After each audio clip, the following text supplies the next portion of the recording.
This is a 2013 F-150, and it's got the 5-liter V8. This is my dad's truck. He just bought it, and it had a Misfire cylinder 8. Did a compression test, and it had 160 in all cylinders except for 2, which was 145, and cylinder 8 was down to 90 psi.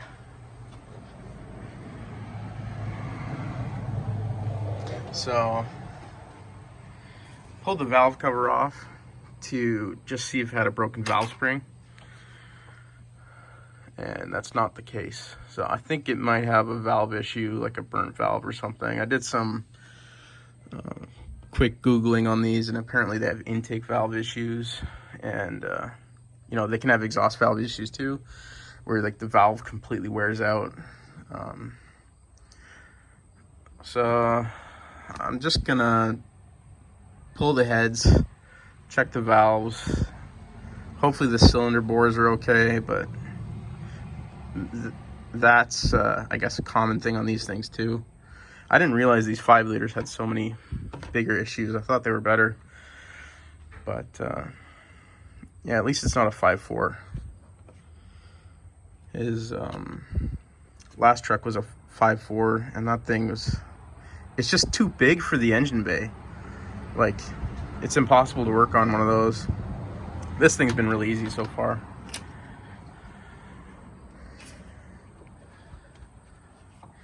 Anyway, yeah, so I think what I'm gonna do now is work on getting the other valve cover off. The bolts on the bottom side have been really rusty. So they're supposed to be 10 millimeter, I think. Yeah, they're supposed to be 10. And you can see there's not much left of them. And can't find my extractors right now, so I'm probably gonna just try hammering small sockets on. Then I'll pull the intake off and the front timing cover.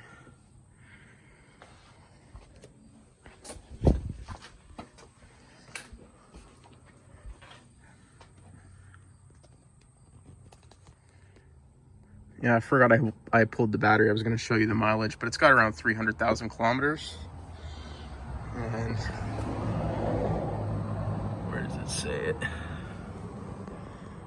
Yeah, so manufactured 2013. So it is a 13. I'm going to have to do some rockers on this thing too. It's pretty bad. Cap corners as well. And the box is a little bit rough. And one thing I want to say is just, this is not an educational video. This is just for entertainment purposes only. I don't know what I'm doing, so let me know what I'm doing wrong in the comments. Don't take this as any type of advice.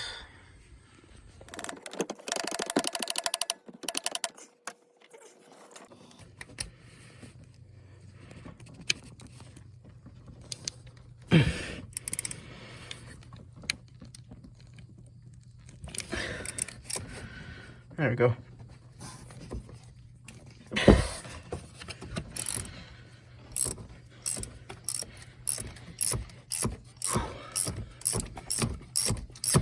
That's the last one. And so all the bottom ones I ended up hammering on. What is this socket? 11/30 seconds socket.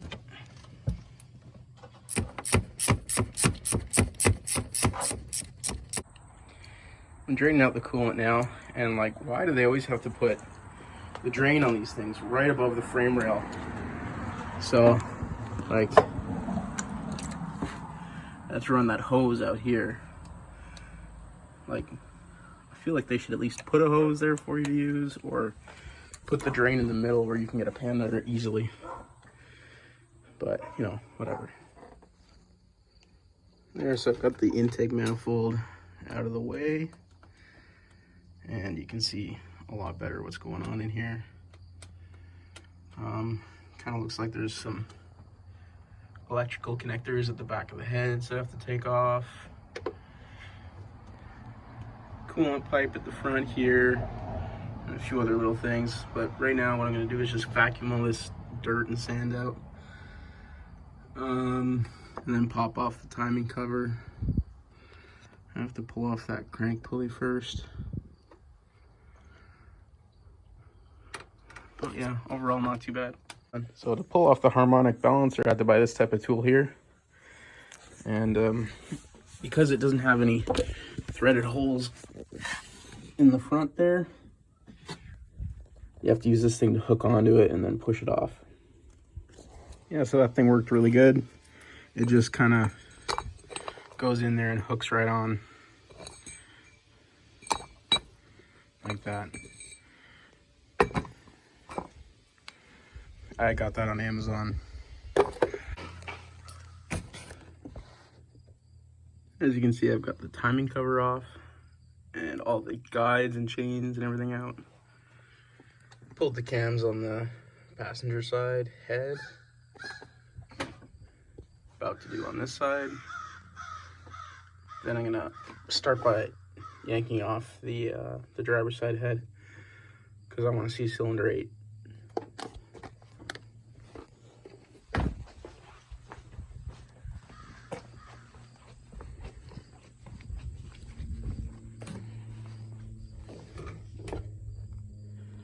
This cam sprocket, I don't know if you can see that. Interesting wear there. It's pretty deep grooves where the chain was riding. I don't think that's normal, but let me know if you've ever seen that before. All the new gears that I've seen, they don't seem to have that, so I think that is wear.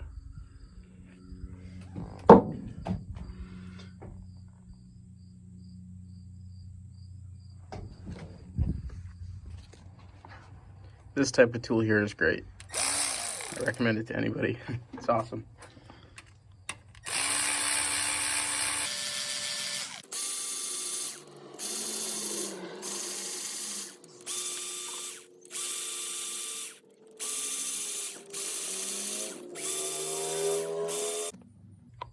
There's the cams right to that side, and I'm gonna do the head bolts now. They're 15 millimeter, I think. Let's see.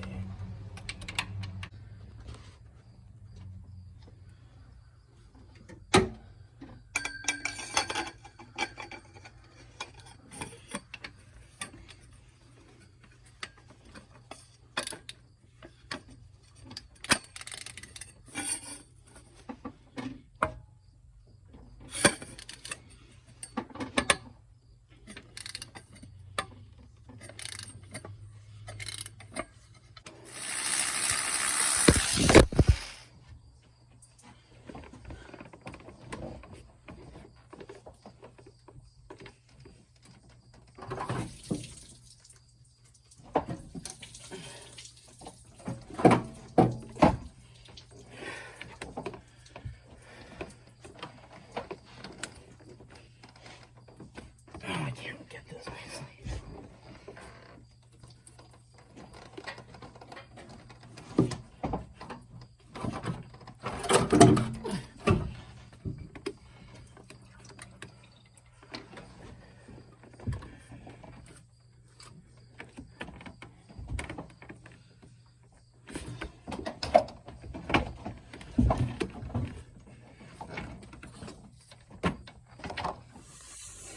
Okay, so the head's off now, and this is cylinder 8, and it's definitely a valve. It's getting swelled up into the head. This is an intake valve, and I don't know if you can see it on the video, but it is significantly lower into the head than this one. So it's probably, I'm not really sure what the term for that is. I think they call it a tuliped valve or something, but basically the valve's super worn around the seat area, and the spring pressure is basically drawing it into the head because it's so worn out. I hope the valve seat is fine. As you can see, for some reason, all these other ones look okay. Number 7 here is a little bit sunk. But yeah, number 8 is almost completely down in there. So I'll pop that out now and just see what the valve looks like itself.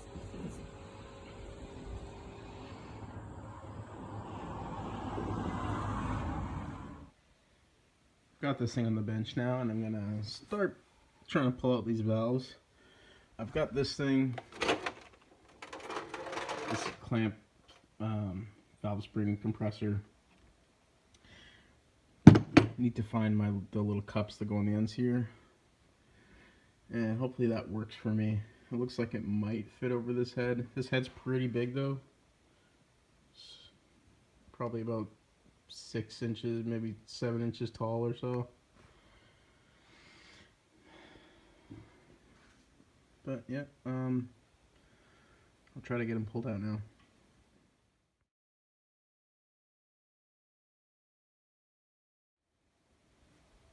So this thing worked. I found these end things.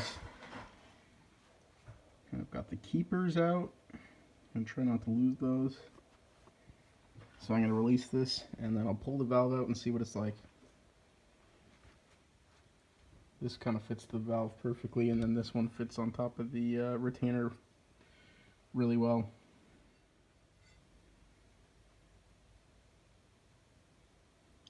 Okay, so I hope I can show this well, but look at this valve. Gosh. Look how razor sharp the edge of that valve is. It's completely worn down.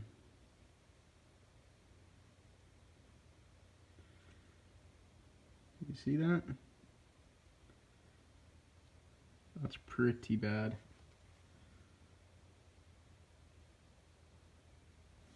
And I didn't even look at the seat yet.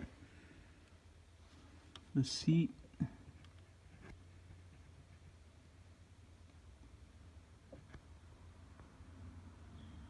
to me the seat looks normal.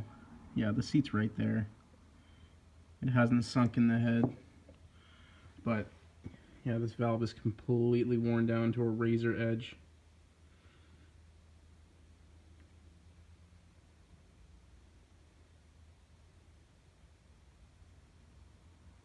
You could like cut stuff with that. It's pretty cool. Anyway, so that's definitely the problem.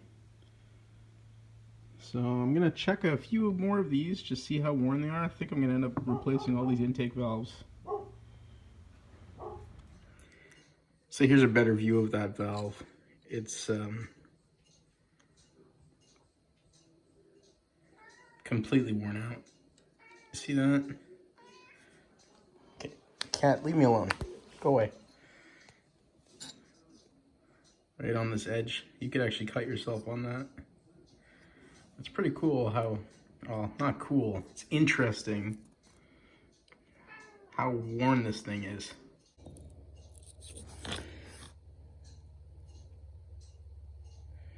You can actually see a burnt spot on the valve as well, right on this really thin edge. Sort of like right there. See that? This whole thing was just not sealing.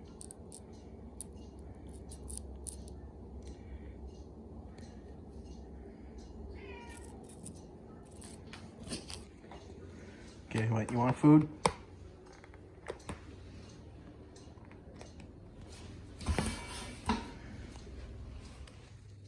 I just pulled all these intake valves out, and so we had one on cylinder 8, which was worn to a thin edge, one on number 7 as well, not as bad, but you know, getting there.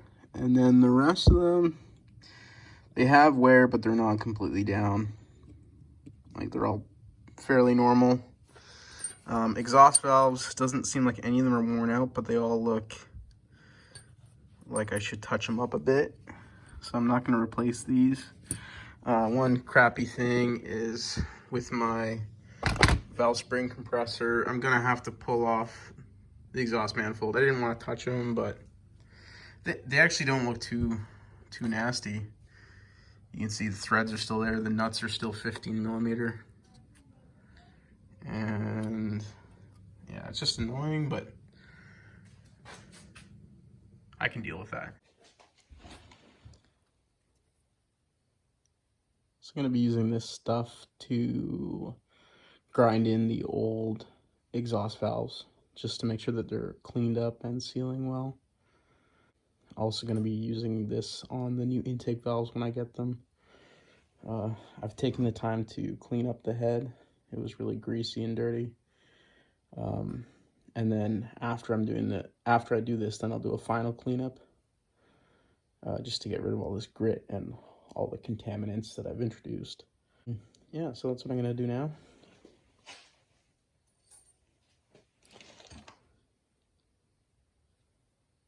You can see I removed most of the carbon off these valves. I didn't get them perfect, but I got them good enough to, reuse. So there you can see I've ground that valve seat and that valve. Actually, you know what? There's still a few little pits in this. So I should keep going a little bit until the pits in the valve are gone.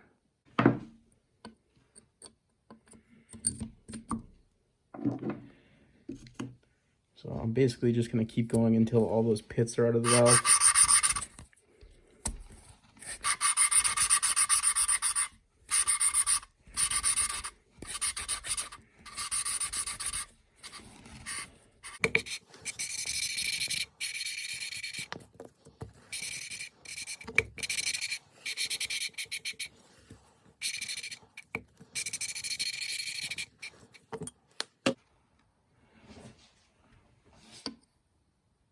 Okay, so that's sort of what I'm after. That looks pretty good.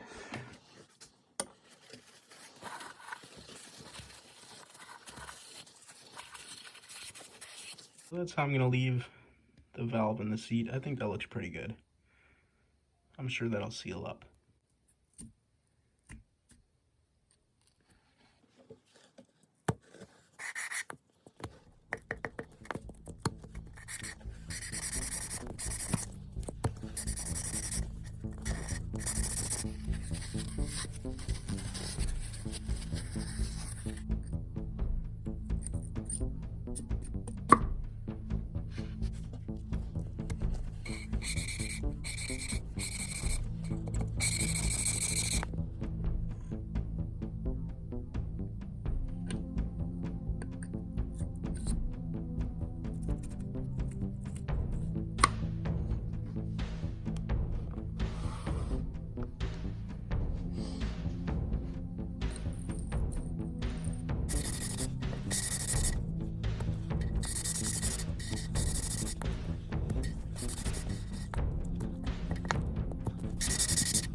Kind of seeing a dark spot in this seat. Oh, maybe not. I think it's just a reflection.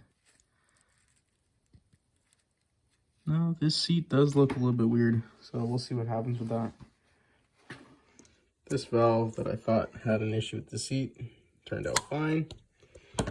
My phone died, so I didn't get to see the other ones going in, but I've got them all nicely lapped. So the parts should be here tomorrow or maybe the next day. So I'll be able to get these intake valves in. I'm gonna get this whole head done, and then I haven't even pulled the other head yet, so I'll probably just get this head done, pop the other head off, and then do the exact same thing. But yeah, this is actually going a lot quicker than I thought. It's really easy. The only thing I'm not sure of is these valve stem seals.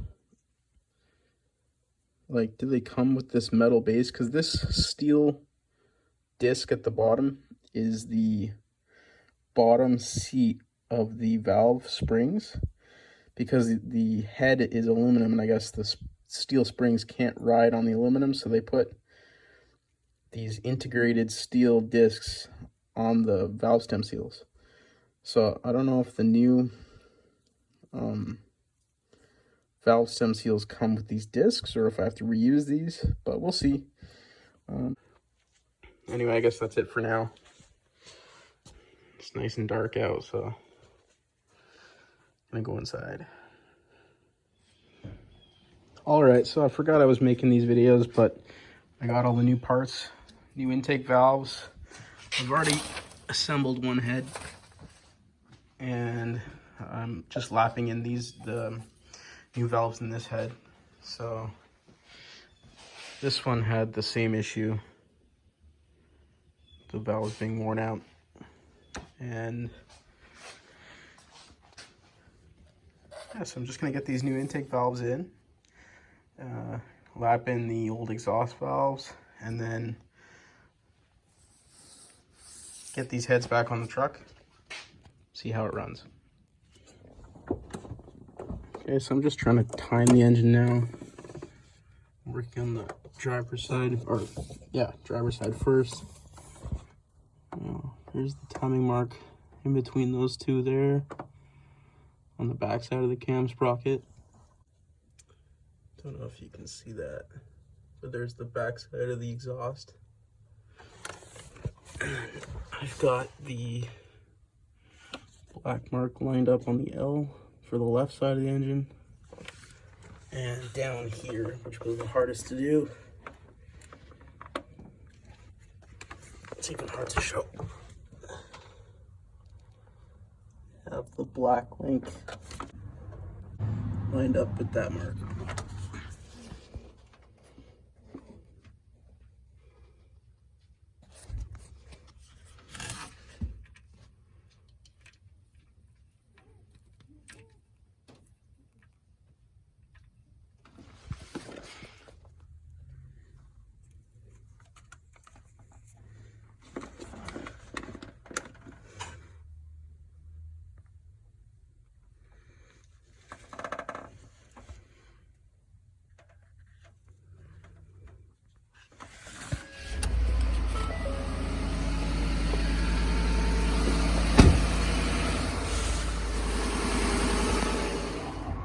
All right, so I got this thing all back together now.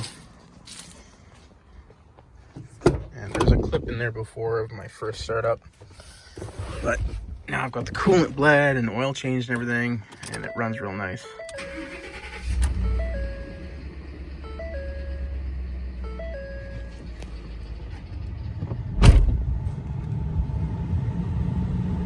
So a couple things on this job is, when I started, I didn't realize that almost all the bolts that you touch are single-use torque to yield bolts. What I ended up doing was, for the cam phaser bolts, I just bought the Ford parts because they're a weird like M7 thread, which is like unobtainium apparently. So I bought those. They weren't too expensive anyway, but every single of those cam tower bolts, there's 40 of them, were a few bucks each. Maybe, I think they were almost like $4 each, which is a huge amount of money.